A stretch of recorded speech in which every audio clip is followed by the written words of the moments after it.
कभी सोचा है कि कुछ सेल्स कॉल्स इतनी कन्विंसिंग क्यों होती हैं? मतलब कॉल खत्म होते होते ना कहने का मन ही नहीं करता। तो आज हम एक ऐसी ही जीनियस सेल्स स्क्रिप्ट का, आप कह सकते हैं, पोस्टमार्टम करने वाले हैं। ये सिर्फ शब्द नहीं है, ये साइकोलॉजी का एक पूरा ब्लूप्रिंट है जो सोचकर बताता हूं को अभी करता हूं मैं बदल देता है। जरा इस एक लाइन की कारीगरी देखिए। ये सिर्फ हिसाब नहीं है, ये एक साइकोलॉजिकल ट्रिक है। सेल्स पर्सन पहले दिमाग में 1 करोड़ जैसी बड़ी भारी भरकम रकम डालता है और फिर उसके सामने 30 रुपए की रोज की लागत रख देता है।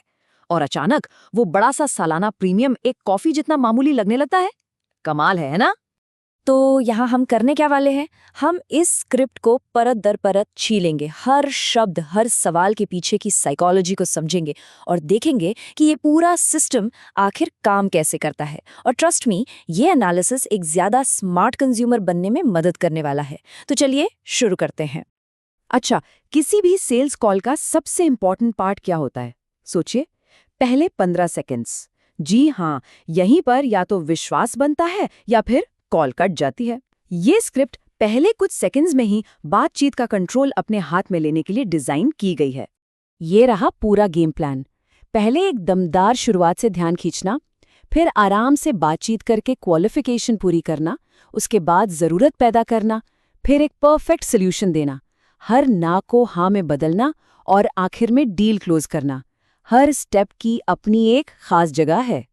तो शुरुआत कैसे होती है? मैं किशन बोल रहा हूँ टाटा एआई से। कोई घुमाव फिराव नहीं, एकदम सीधा। आवाज में कॉन्फिडेंस है, लेकिन वो एक सेल्स पर्सन की तरह नहीं बल्कि एक सलाहकार, एक कंसल्टेंट की तरह बात कर रहे हैं। ये सलाहकार वाला टोन बहुत बहुत जरूरी है, क्योंकि ये सामने वाले को डिफेंसिव होने से रोकता है और वो सुनने के लिए तैयार हो जाता है। और यहीं से शुरू होता है सॉफ्ट क्वालिफिकेशन, मतलब जरूरी इन्फॉर्मेशन निकालना, पर ऐसे के सामने वाले को लगे ही नहीं कि कोई पूछताछ हो रही है। उम्र का सवाल बड़ा फ्रेंडली सा लगता है, लेकिन असल में ये प्रीमियम कैलकुलेट करने का सबसे जरूरी डेटा पॉइंट है। अब देखिए, एज के फौरन बाद इनकम का सवाल। ये जो टाइमिंग है ना, ये बहुत स्मार्ट है। इससे सेल्स पर्सन के दिमाग में एक प्रोफाइल बनना शुरू हो जाता है कि कस्टमर की फाइनेंशियल कैपेसिटी क्या है और उन्हें किस रेंज का प्रोडक्ट सुझाया जा सकता है।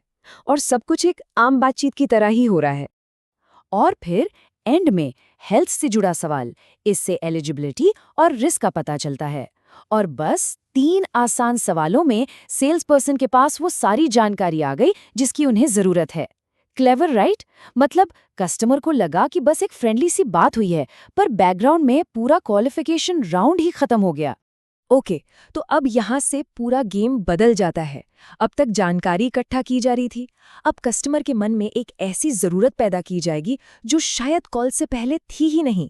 ये, बिलीव मी, इस स्क्रिप्ट का सबसे पावरफुल हिस्सा है। अब ये जो सवाल है ना, ये एक मास्टर स्ट्रोक है। इन 4 विकल्पों को देकर स्क्रिप्ट कस्टमर को एक इमोशनल गोल चुनने पर मजबूर करती है। जैसे ही किसी ने कहा परिवार की सुरक्षा, बस सेल्स पर्सन को एक इमोशनल हुक मिल गया।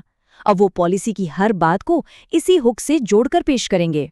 तो अब जब कस्टमर ने अपनी सबसे बड़ी नीड खुद ही बता दी है, तो सेल्स पर्सन एक ऐसा सॉल्यूशन पेश करता है जो लगता है कि अरे, ये तो बस मेरे लिए ही बना है। अब ये सिर्फ एक बीमा पॉलिसी नहीं है, ये कस्टमर की प्रॉब्लम का जवाब है। यहाँ पर जरा लैंग्वेज का मैजिक देखिए। सबसे पावरफुल और स्मार्ट कॉम्बिनेशन जैसे शब्द कस्टमर को भरोसा दिलाते हैं कि वे एक बहुत अच्छा फैसला ले रहे हैं। ये शब्द प्रोडक्ट को सिर्फ एक चॉइस नहीं, बल्कि सबसे बेहतर चॉइस के तौर पर पेश करते हैं। और फिर बूम, आता है वो बड़ा नंबर, 1 करोड़। इसे कहते हैं वैल्यू एंकर। ये प्रोडक्ट के मूल्य को अचानक बहुत बड़ा और इम्पॉर्टेंट बना देता है। जब दिमाग में 1 करोड़ की सुरक्षा हो, तो कुछ हजार का प्रीमियम बहुत छोटा लगने लगता है। ये लाइन सीधे दिल पर लगती है। ये 1 करोड़ के नंबर को एक बहुत गहरी भावना से जोड़ देती है, मन की शांति।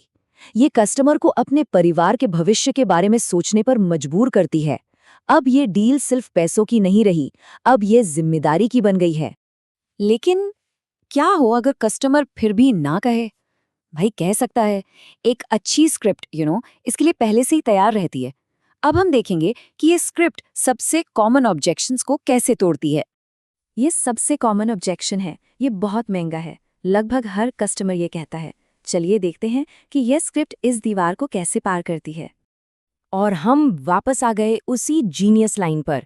ये तकनीक सिर्फ लागत को कम नहीं दिखाती, ये एक बड़े खर्चे को एक छोटी सी आदत में बदल देती है। दिमाग को लगता है कि यार अगर रोज की 1 कप कॉफी छोड़ दी तो फैमिली की सेफ्टी हो सकती है। ये एक बहुत पावरफुल कंपैरिजन है। और अब आती है वो लाइन जहां ऑनेस्टली ज्यादातर सेल्स कॉल्स फेल हो जाती हैं। मैं सोच कर बताता हूं। ये टालने का सबसे क्लासिक तरीका है, लेकिन ये स्क्रिप्ट यहां हार नहीं मानती। अब ये लाइन सुनिए, ये अग्री एंड रीडायरेक्ट टेक्निक का एक परफेक्ट एग्जाम्पल है। पहले कस्टमर से अग्री करो, बिल्कुल सर, इससे टेंशन कम हो जाती है, और फिर एक सवाल से कॉन्वर्सेशन को वापस ट्रैक पर ले आओ। अब कस्टमर को सोचने का बहाना छोड़कर असली वजह बतानी पड़ती है। ओके, तो अब हम हैं फिनिश लाइन पर। ऑब्जेक्शंस दूर हो चुके हैं और विश्वास बन चुका है। अब हर लाइन, हर शब्द का सिर्फ एक ही मकसद है, डील को क्लोज करना। तो क्लोजिंग का भी एक पूरा सिस्टम है। पहले ट्रायल क्लोज, मतलब पूछा जाता है, सर पेमेंट लिंक इसी नंबर पर भेज दूं? ये हाँ या ना में जवाब मांगता है। फिर ये मानकर आगे बढ़ना कि सेल तो हो ही गई है। और आखिर में, सर ये प्रीमियम आपकी आज की एज पर है, कल ये बढ़ जाएगा, ये कहकर थोड़ी अर्जेंसी क्रिएट की जाती है।